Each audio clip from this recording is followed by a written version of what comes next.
Ooh, we got a baby Margot in the shot. What up, my big beautiful BBs? It's Meghan Tonjes. I hope that you're having a lovely day. Do you ever get to the point where you're tired of crying about something? Because I'm there. So I recently had a friendship end, and it ended in this very weird way. It was so quiet the way that it happened, and I've never experienced that before. And I've been assured by a lot of people that this is something that happens a lot as you get older, which I totally understand. People change, people grow, priorities change, where your life takes you changes, and you can't always give the same energy that you gave to people. You don't always feel the same way that you do about people. A lot of the ways that we feel about things and about people is conditional. And sometimes if they're not in your world for a certain amount of time, it's probably easier to see your world without them, and you might lose that connection or that closeness that you feel. These are all things that I know. I would say probably over the past year, we just haven't been as close. We haven't really seen each other. We haven't really hung out. I reach out probably 3 or 4 times a month through stories or through text message every time I think about something that reminds me of them, or I see something that I think would make them laugh. And I've never really taken that to heart, that they're not super responsive, because again, everyone is busy. Everyone is living their life, and I don't send any of that stuff waiting for feedback. I send that just as a, hey, I'm thinking about you, without like the pressure of like, hey, every week, let's hang out, let's do this. I'm not that person. I'm very much like, I will take the initiative, but I also understand that everyone's going through stuff and dealing with things in different ways, and I don't want to add to that anxiety. So I generally play it pretty chill of like, hey, if you want to do this thing, let me know. And if I don't get feedback from that, then at that point I kind of just back off to, I'm just going to let you know that I'm here and I'm thinking about you and I'm proud of you. And I mean, these are some of the messages that I've been sending over the past like year. It's very clear that like they only really have reached out over the past year when they want to know something or when they need help with something. And I have jumped at those opportunities because I'm like, yeah, I'm here. Like, whatever it is that you need me to send you this? Do you need me to do this? Like, whatever. So I reached out about a month ago to see if they wanted to get lunch, and they didn't really respond. I went online and noticed that they had unfollowed me on a bunch of different stuff, and immediately was like, oh fuck, what did I do? And I'm normally not someone that even gets bothered by being unfollowed or even pays attention to that. But when you've known someone for so long or you're so close, it's like, okay, goddamn. Like, I get it. Like, there are people that I love that I don't want to know every thought in their head. Totally fair. Okay, I'll be chill. It did raise kind of a red flag of like, okay, well, they're not really responding to me and this, so I must have fucked up. So I reached out on top of the lunch request to say, hey, if you're mad about anything, please let me know.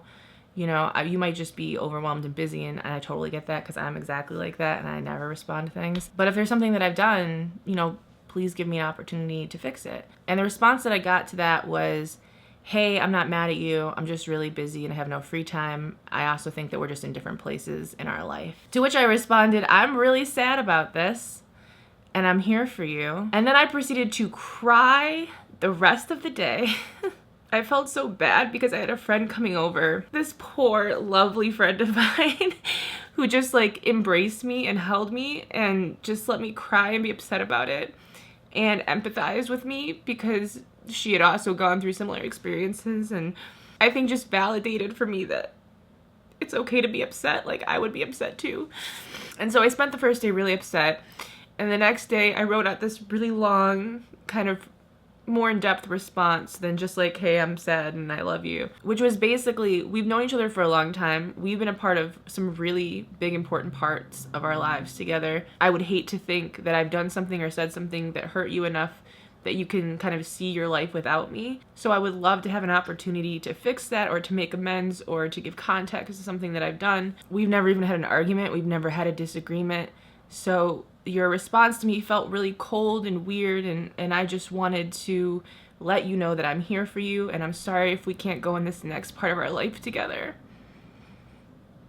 But I just think you're so great. If I wasn't there enough, or if I didn't reach out enough, or if I wasn't present enough, it wasn't because I didn't want to be. It was just that I know you're going through things, and I wanted to give you space so that when you needed me, you knew I was there. I didn't want to add to, you know, I get very anxious and like overwhelmed when everyone wants to do stuff, and I didn't want to add to that. Regardless, like, I love you and I'm here for you if you ever need me. And so I sent that message probably about 3 weeks ago, and then I never got a response back.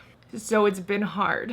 This was so quiet, and intentional. I just know this person well enough and I know them long enough. And it's hard when you've seen someone freeze out other people or hold grudges against other people and you just never expect to be on the other side of it. And maybe I'm not, but that's like what it feels like. And so I think it's the silence of it that hurts. I think the other part of it is that in the middle of being sad about it, I'm very angry and I'm very hurt because I feel like if you know me well enough and, you know, I'm putting myself out there and I'm being vulnerable and saying, hey, whatever this is, please let me fix it. Please give me an opportunity. We've known each other for so long. Like, this doesn't make sense to me. And you're willing to let me linger in that weird, painful, alone place, not knowing why. It's not even just like, I'm too busy to hang out with you. All of the actions of like making sure you don't see anything that I'm doing to me send the message of like, not only do I not have time to hang out with you, and I'm just like, our lives are just so different now.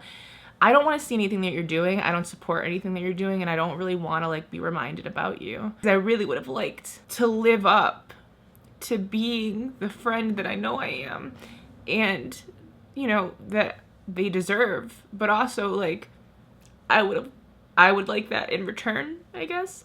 So it just doesn't feel fitting, especially in a text. What? That's so badly done. What? I've been back and forth this entire week. I'm like, should I send flowers and a note? Should I call them up and just kind of say, hey, I really want to know what happened? Can I get past my own kind of hurt enough to do that?